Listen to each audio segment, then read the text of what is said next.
Hey there, you're listening to BD4, where there's no better way to get your Yankees and Knicks analysis.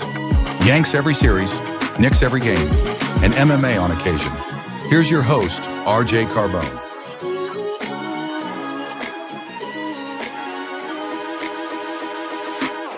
Soto, a high fly ball to center. Thomas backing up. Thomas at the track. And one, Soto! DiVincenzo a three. Bang! Bang! Knicks take a Take this chance to apologize to absolutely nobody. At the wall. See ya! See ya! See ya! Mr. Nova. Anthony for three. Bang! That one goes down and the game is tied. Rose, you shook up the world again. I did it again. But God did it, man. I really just had Gonna have to. Brunson running away. Oh my! He has been the best player to put on that uniform. Ball game over. Yankees win. The Yankees win.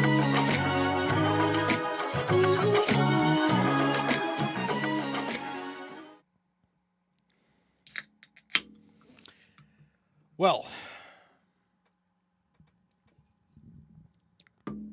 that's the equivalent of cracking open a beer, because I'm not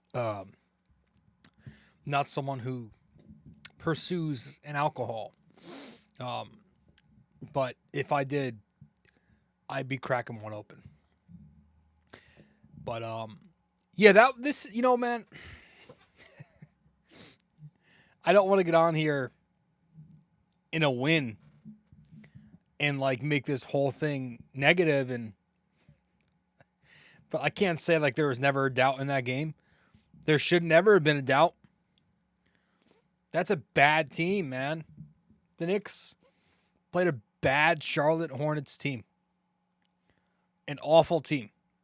And that bad, awful team was without 8 of their guys, 7. They were missing LaMelo Ball. They were missing Trey Mann, Miles Bridges. They were missing their front court, Nick Richards and Mark Williams and Grant Williams, and maybe one other guy didn't play. That's a bad team who was banged up. They're a young team who make plenty of rookie mistakes. The Knicks were playing the Greensboro Swarm yesterday. They went into the game as minus 800 favorites, and they left the game causing everybody, including myself, to want to drink alcohol. But I don't drink, so I have to drink Coke. It was the most frustrating watch of the season. So, this, you know what, man? No, this team doesn't really deserve positivity right now. The first 3 quarters were miserable hell. Miserable hell. The Knicks finally found some semblance of competence when they clutched up in crunch time in the final 5 minutes of the game. Brunson knocks down the mid-range. That gave the Knicks the lead with less than 5 minutes to go. Deuce McBride throws down a slam in transition after that. Brunson has the left-handed finish. Green knocks down a corner 3, but Brunson answers with a floater. Then you get the old John Wooden UCLA cut from Josh Hart to score off the Brunson zipper screen. That followed a big turnover from Charlotte. That was a big sequence. A few minutes later, Brunson draws a 3-point foul on Diabate, I think his name is. Knocks down 2 out of the 3 free throws. Puts the Knicks up 6. But then Brunson commits a bad foul on Diabate himself. It's an and 1. But Diabate misses the free throw. However, Charlotte grabs the offensive rebound. And then Brunson fouls, I think it was Cody Martin, who ends up missing 1 out of 2 free throws. But still, he pulls Charlotte to within 3 points. A few minutes later, Anunoby fouls Brandon Miller, who makes both free throws, and you got yourself a 2-point game with 11 seconds left. Fortunately, Jalen Brunson sealed the deal at the free throw line. And the Knicks, in those final seconds there, were fortunate that shot from the corner from Charlotte, forget who took it, took 15 years to go down, or else there was still time left on the clock. But the Knicks pulled away, and they win 99-98. That's a score you're never going to see. 99-98 over the Hornets in Charlotte to wrap up this godforsaken road trip at 3-2. And they moved to 3-0 in cup play and 11-8 overall in the season. It was a game that was rough. Like I said, the only stretch of good, decent play came down the stretch there. They went to their best, and they got the results they wanted. Credit to guys like Brunson, but also Josh Hart, who I thought set some really good guard-on-guard screens. Even though the Hornets stopped switching it at the end, it was able to open up the floor and get Brunson going downhill to get to his spots that he knocked down. I thought the defense, the half-court defense, stepped it up in the fourth quarter. You had that one really, really good possession. There were a number of them, but one stood out to me. It was the one where Anunoby and Towns, I forget who it was, but they blitzed. They blitzed somebody in the corner, and they forced a big turnover. The Knicks were bringing Cat to the level. But yeah, the guys stepped up down the stretch, but it was still rough, and it didn't feel great after. It was a lot of bad. It was an underwhelming performance against a bad team. The Knicks, the turnovers, the defense in the beginning of the game, the lackluster offense.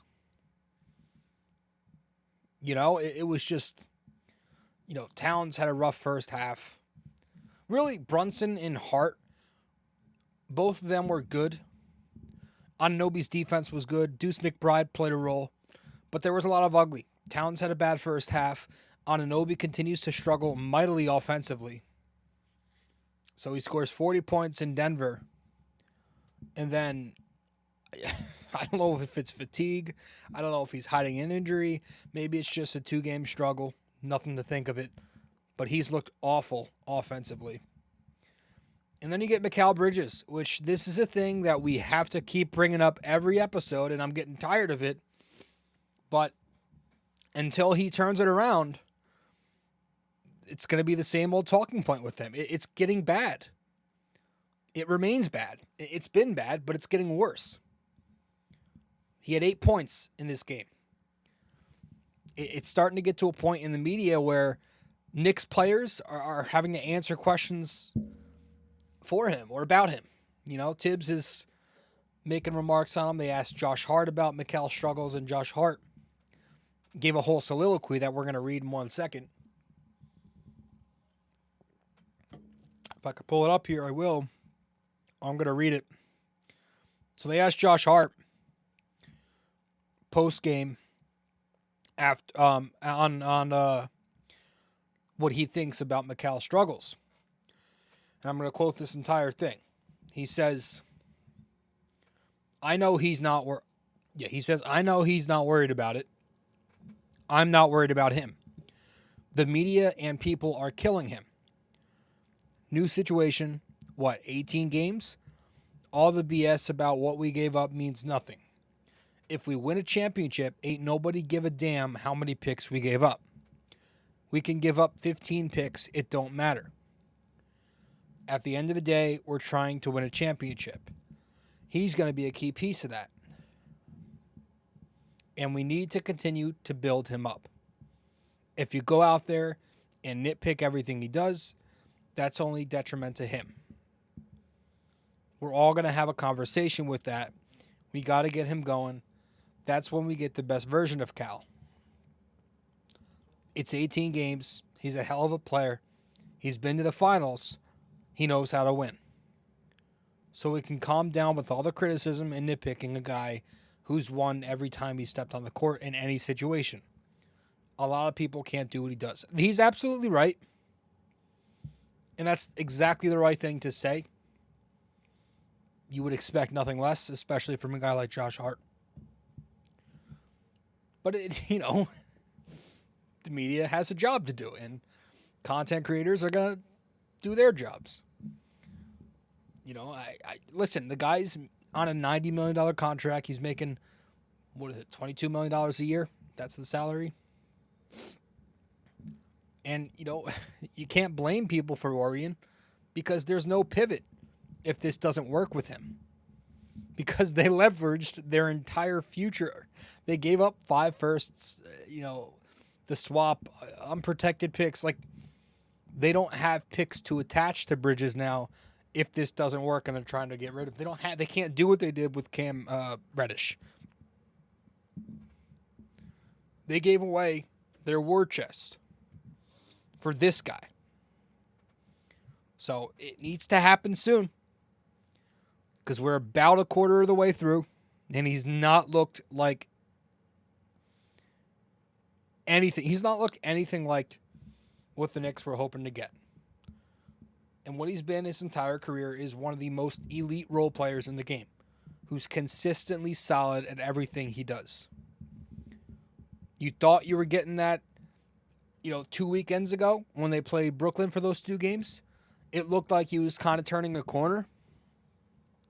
Since then, in 6 games, he's averaging 13 points on 15 shots, shooting 39%, 26% from 3.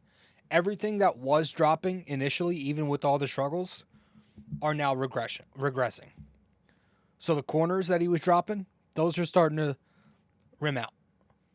The mid-range turnaround, that's regressing a little bit. The floater game, that's regressed a little bit. Yesterday was actually the first time he got to the free throw line since November 13th against the Bulls. So that snapped. It snapped an 8-game stretch with 0 total free throws. And it wasn't even like a on the ball drive that got him to the line there. It was all for rebound. Happened to make contact with the defender. Because he gets the ball. He looks terrified. He looks terrified of attacking the basket right now. He instills no confidence in you. I mean, the inexcusable moments are starting to pile up. The turnover at the end of the first half was disgusting. That was the turning point for a lot of people, I think, that were patient. They kind of just said, all right, I'm done. The Knicks finally break open a 10-0 run at the end of the first half there. Finally getting some kind of momentum. And then within the snap of a finger, or I should say the pass of a ball, it goes away. Charlotte scores. Mikal throws the inbound. He throws an interception on the inbound. Charlotte scores off that interception at the horn to take back the lead. Forget who it was. It's just the body language is tough. So we're getting to a point where what do we do? Do we keep riding it out? Send him to the second unit? Bench him in the fourth quarter again? Keep doing that? Give him less minutes throughout the game? Keep riding it out as it is? What do we do? Because it remains a theme where the Knicks continue to play better basketball with Mikal off the floor. They were a plus 15 yesterday when he sat. In a game where they won by 1 point. The few minutes where he didn't play, the Knicks were a plus 15. It's hard to do. Overall on the season, you look at their per 100 possession on-offs, they're a plus 2 in 319 minutes with the usual starting 5. And they're a plus 24 in 42 minutes with the same starting 5, but with Deuce over Mikal. And I think that's the 4th most used lineup. The Knicks need to figure something out right now. So, credit to Tom Thibodeau. Kind of had to do it. The last couple of nights, he's been benched in the fourth quarter lately for Deuce. But does it get to a point where Mikal completely comes off the bench? I don't know if the Knicks are going to do that right now because, the optics to that aren't great. They unfortunately, that's a thing they take into account. And you can also make a good point that, this is all mental right now with Mikal, right? It's all in his head, clearly. So if you're a player who's struggling mentally and the confidence is taking a hit and everything, and then you're getting sent to the bench and you have to deal with all that noise, which is only going to get amplified when that happens, that could make things worse mentally for you. So if we're not at that point yet where we're going to bench him and not start him, when is that point? I do wonder when that point is. In the meantime, what are the solutions we can do? I would like to see McBride get more minutes with certain lineups and lessen Mikal Bridges' minutes. Just throughout the game, Mikal is usually the last Knicks starter to leave the floor when Tibbs makes his initial subs.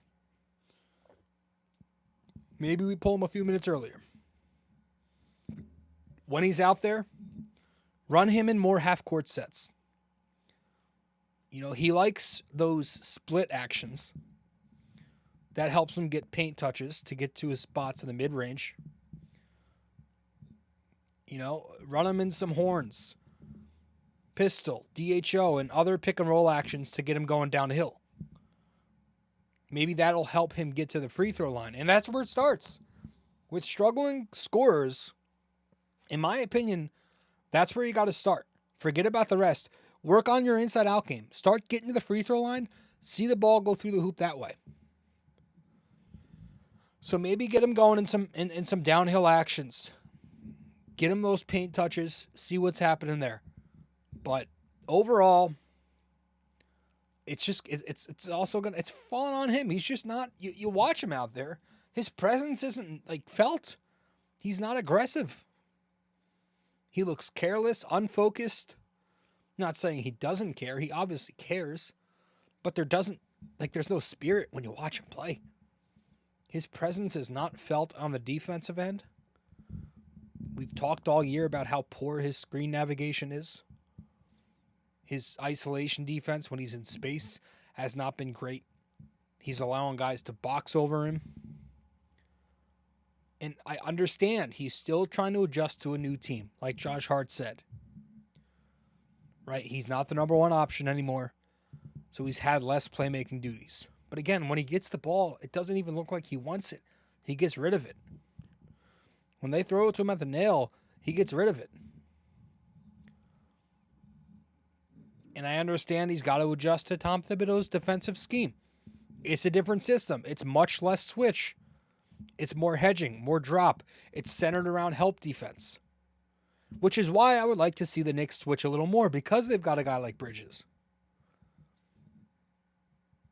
But, in this system that we have, and Tibbs is going to continue to be reluctant to switch, then if we're relying on Mikal to fight over the top, I would love to see more Deuce McBride. Because Deuce McBride's the best point of attack defender on this team. And he's at the same time giving you offensive efficiency. It's looking tough with Mikal Bridges. Deuce is a bulldog. Deuce isn't soft. People have been, up until this year, because you're kind of hearing that narrative die a little bit now, but people were calling Karl Towns soft.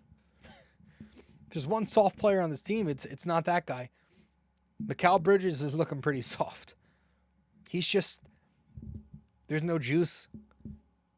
Remember when Josh Hart, even OG Anunoby, both of those guys, when they got traded here, right away, their presence was felt. It was the complete opposite energy. Right away, those guys, the Knicks didn't lose games at all when they traded for those two guys. Mikal kind of bringing that soft Nets energy with him. And it's kind of making the Knicks look a little soft too. Right? And that's kind of a storyline itself. It's kind of, you're starting to hear, do the Knicks lack a killer instinct? I kind of have a hot take when it comes to that topic. I just need the Knicks to play sound defense. And that starts with Mikal Bridges. Right? If they fix that, all of the other noise goes away about that stuff. Like all the talk on the Knicks losing their edge, their intensity, and their toughness, that all goes away if the Knicks play defense and they start winning.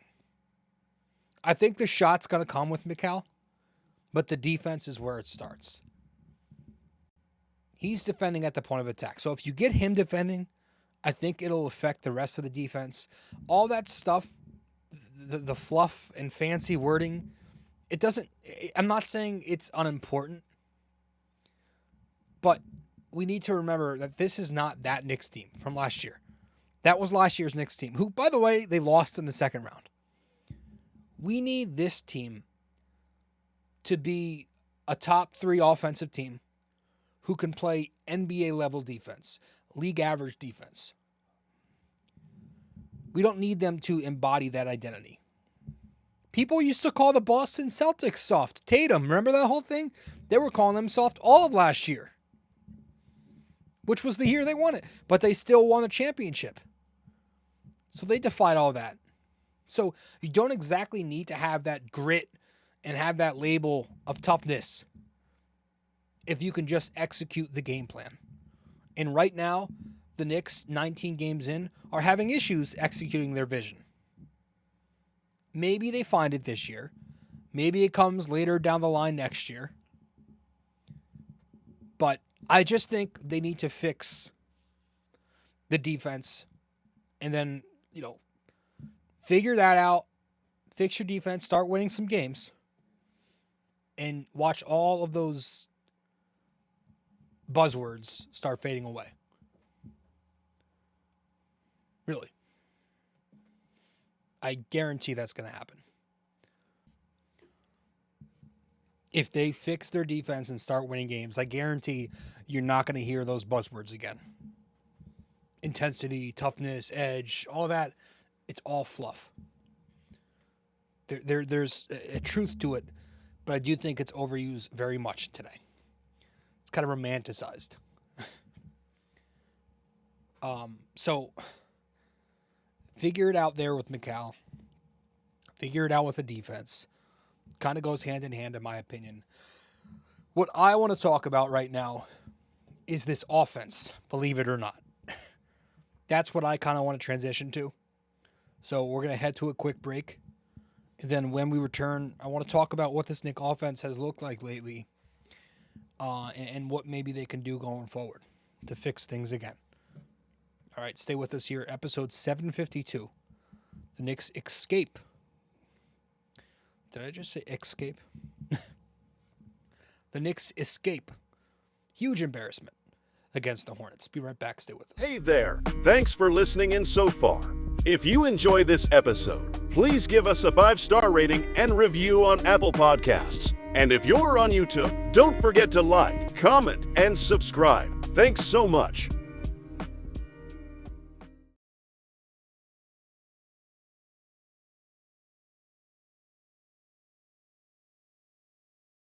You can follow us on social media as well.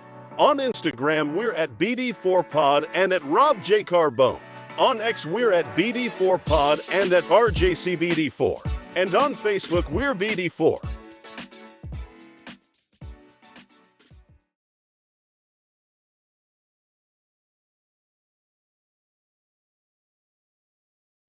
All right. Welcome back to the podcast. I'm your host, RJ Carbone. Episode 752 of BD4, Knicks escape. Huge embarrassment. Their offense was very tough to watch. And it continues to be a tough watch when they play teams that can switch. Right? The Knicks are way too slow attacking the switch. That's been a problem all year. You go back to Cleveland, you go back to Boston, Houston, Dallas, Charlotte. now. And it's scary because, some of those teams have good defenses. And then some of those, you don't even have to have a great defense. You just have to have the personnel, right? The wingspan, the lateral quickness to be able to switch everything or switch 1 to 4. And you'll be able to shut this Knicks offense down a little bit. Because the Knicks, when they run into switch defenses, I know they're a slow-paced team, but it's a little too slow. There's no pace. They need to make quicker decisions. By the time Brunson crosses the timeline, the Knicks are in late clock offense with 17 seconds or less.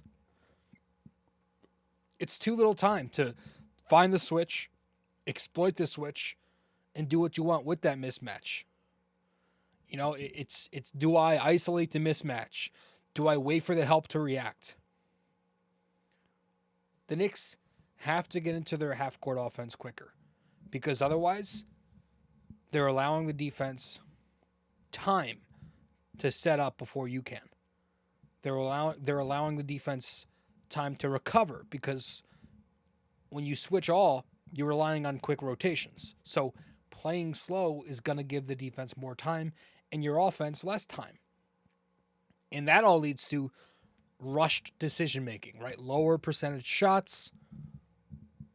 The Knicks had a very tough time generating good looks again yesterday. They couldn't get open looks.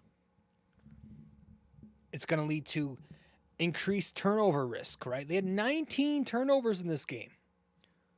A lot of them coming because they're just way too slow and stagnant versus the switch. The Josh Hart travel early came versus the switch. Towns had a couple turnovers when he was posting smalls. Switch defenses give them issues, so they need to start diversifying their offense a little bit when they run into this coverage. Mix in more slips and step-ups and cut off of those screens. Force the defense to make decisions, quick decisions. Force them into different coverages, right? If you slip the screen, now the defense is split in half. If you set a step-up screen up top, now the defense is kind of forced into a drop coverage. When the Knicks had Isaiah Hartenstein here last year, one of the things that we constantly talked about, especially in the second half, was how excellent they were slipping screens and using the short roll to play make. Right? They punished defenses whenever the defense doubled or switched the pick and roll because of Ihart's short roll passing and because of the Knicks' ability to bully on the offensive glass. I would like to see more slipping with Towns because when Towns is on the post versus switch, it doesn't always go well. Historically, he's had struggles, and the NBA defenses now know this. It's been a thing forever. So I want to see him use that a little more. And, I will say, delay offense, if the Knicks, trying to find a way to word this so it makes sense to you. If going into delay offense is what they like to do, and they do, it can work if it's used effectively with Towns and with proper execution. Using Towns as a passing hub works versus a switch defense. We've talked about this time and time again. It works, whether it's an elbow offense, horns offense, in delay offense. And you saw some of this yesterday even.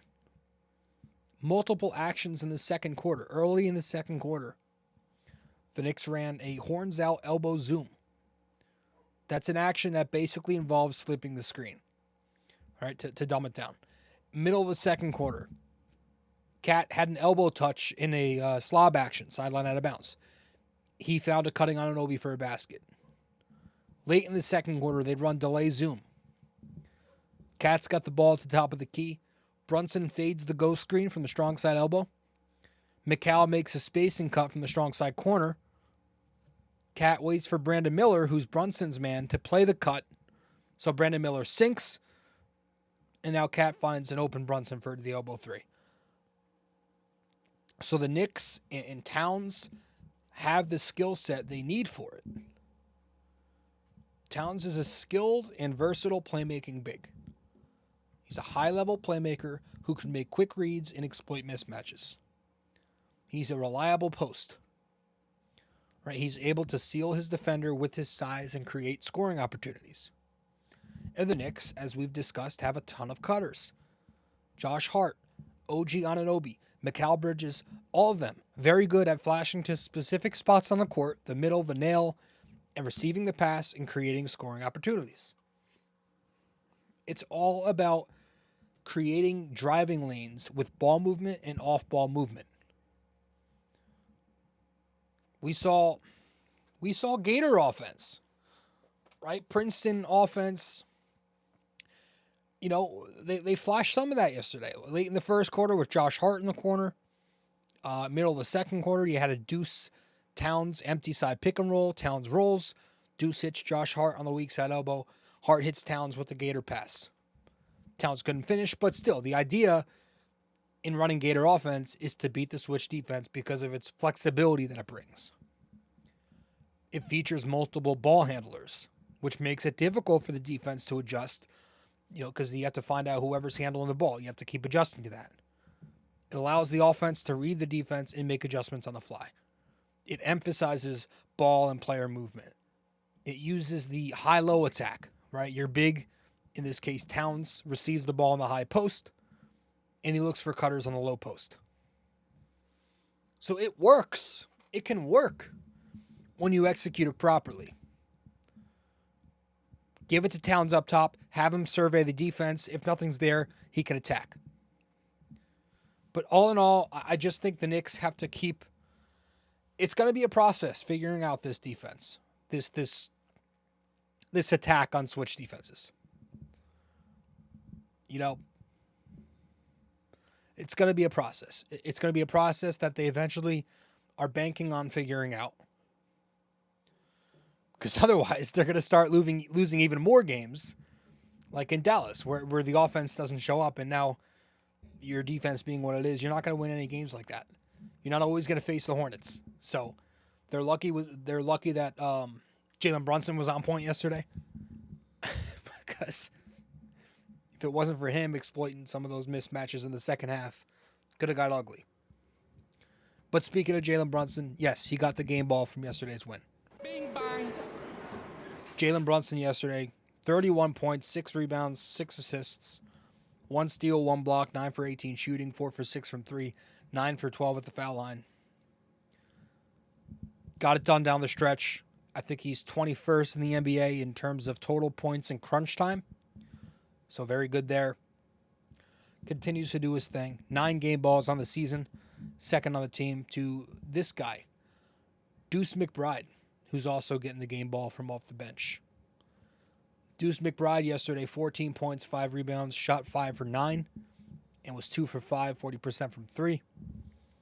He has 10 game balls on the season. Deuce continues to do his thing, knocking down timely baskets in the second half. Very timely baskets. Love how comfortable he is now shooting off the dribble. He loves that hop step. His ability to rise and fire with good lift on his jumper is why he can beat most closeouts.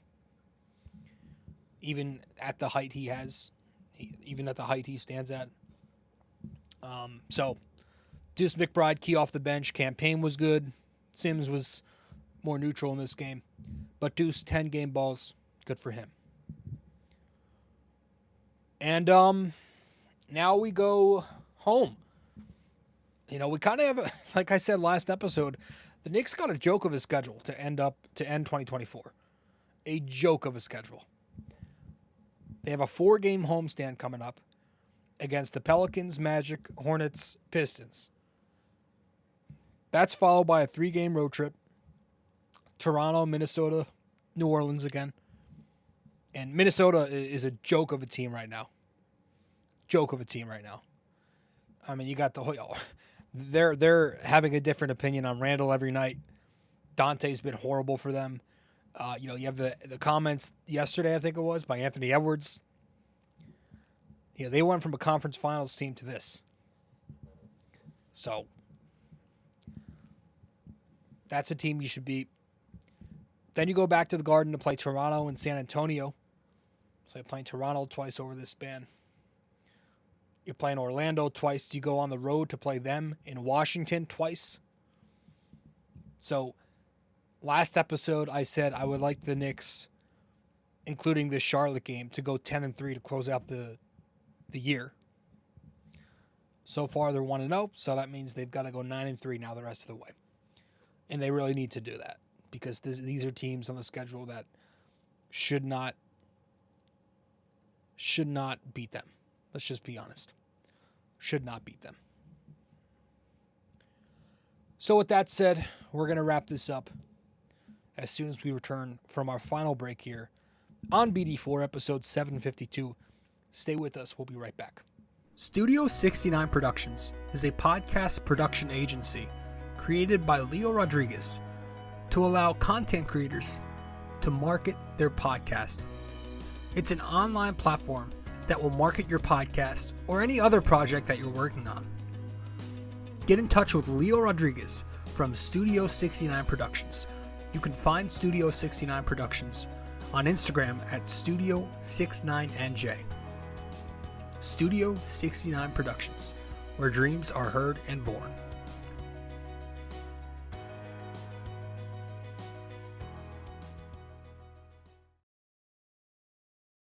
Thanks for listening to BD4, where there is no better way to get your Yankees and Knicks analysis. We also do MMA, Yanks every series, Knicks every game, and MMA on occasion.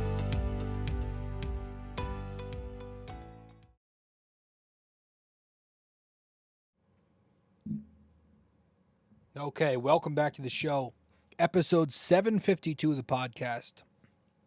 I appreciate you all tuning into BD4, where there's no better way to get your Yankees and Knicks analysis. We do Yanks every game. Yanks every series, Knicks every game, and MMA on occasion. Be sure to share these episodes with your friends and family. Listen to BD4 on Apple Podcasts. Give us a 5-star rating and review. You can listen to us or watch us on Spotify and YouTube. And we also got a blog. If you go to BD4blog.com, you can read our blog there. So make sure to do that. And with that said, let's wrap this up with our trivia question of the day. All right, so here in episode 752, we stole this trivia from the MSG telecast in yesterday's game. So if you paid attention to the telecast, you would have heard the answer to this trivia question there. But it is Karl Towns and Taj Gibson are 2 of 3 active players who've played under Tom Thibodeau for multiple teams. Who is the other? All right. Karl-Anthony Towns and Taj Gibson are 2 of 3 active players who've played under Tom Thibodeau for multiple teams. Who is the other? So let us know the answer. And that'll do it for this episode. We are almost 40 minutes in, so a little longer. 5 minutes, 10 minutes longer than a usual Knicks episode. But we had a lot to say at the top of the show about Mikal and this defense. So that's kind of what I hope improves. You know, the offense, I think, is too talented to where they'll have many weaknesses by midseason. I think they'll iron some things out that need to be ironed out. But this defense, in a lot of it, starts with Bridges. So let's try to fix that, please. Overall, you all know my thoughts. My thoughts haven't changed on this team. I don't think this is going to be a good year for the Knicks. I think this is going to be a lost season. I just think they're going to spend the entire year trying to fix this defense, and they might run out of time with that. So that's my thought. Maybe my opinion will change in the next month, but we'll see. Appreciate you all tuning in, as always, and I will see you in the next episode. But 752 in the books later. This episode was brought to you by Anchor. Hey there! If you stayed the entire way through, we thank you immensely for it. We hope you enjoyed this podcast and that you come back for the next episode real soon. Don't forget to like, subscribe, comment, download these episodes, and share them with your friends as well. BD4 is a 5-star podcast simply because of you, and we'd like to keep it that way. Have a wonderful day. Go Yankees and go Knicks.